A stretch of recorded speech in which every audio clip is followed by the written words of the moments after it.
Suatu ketika di depan sebuah rumah terdapat sebuah tong sampah yang terbuka. Gerombolan lalat nampak terbang berpesta di atas tong sampah tersebut.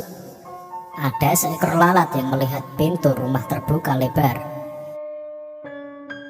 Si lalat itu langsung menuju sebuah meja makan yang penuh dengan makanan lezat. "Saya bosan dengan sampah-sampah itu," kata si lalat. "Ini saatnya menikmati makanan segar," katanya.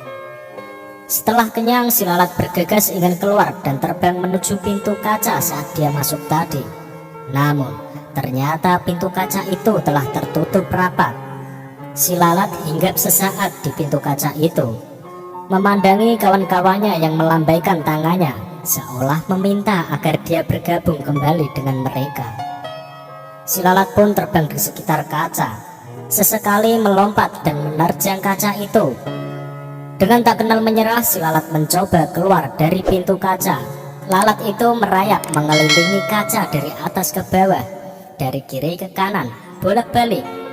Demikian terus dan terus berulang-ulang, hingga akhirnya nampak lalat itu terkulai lemas terkapar di lantai. Tak jauh dari tempat itu nampak serombongan semut merah yang sedang mencari makan. Dan ketika menjumpai lalat yang tak berdaya itu, serentak mereka mengerumuni dan beramai-ramai, menggigit tubuh lalat itu hingga mati. Kawanan semut itu pun mengangkat bangkai lalat yang malang itu menuju sarang mereka. Dalam perjalanan, seekor semut kecil bertanya kepada rekannya yang lebih tua, "Ada apa dengan lalat ini, Pak? Mengapa dia sekarat?" Semut yang lebih tua menjawab, "Oh, itu sering terjadi.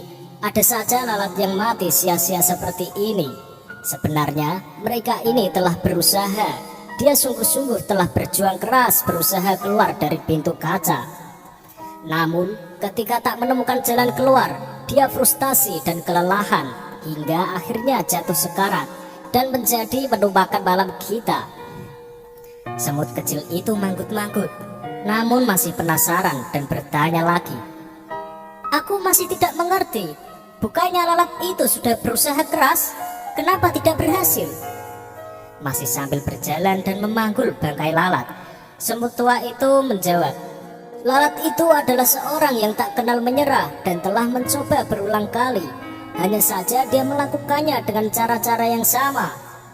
Semut tua itu memerintahkan rekan-rekannya untuk berhenti sejenak, seraya melanjutkan perkataannya, namun kali ini dengan mimik dan nada yang lebih serius.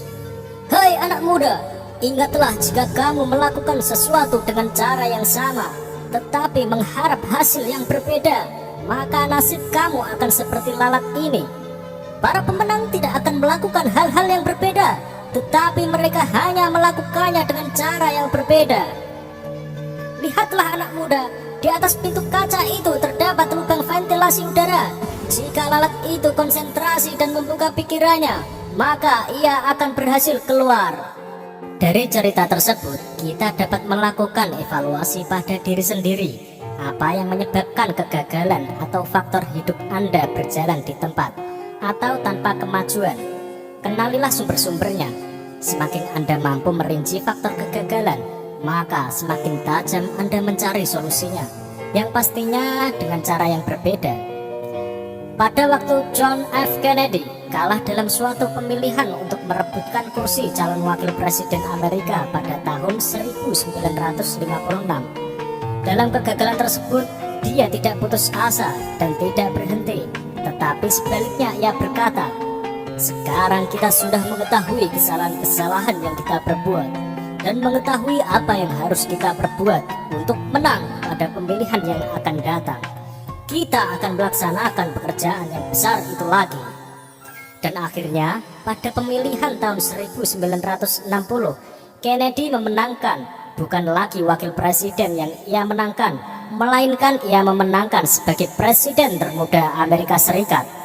Nah sobat, semoga kisah dari lalat dan semut tadi dapat menginspirasi sobat semua. Ikuti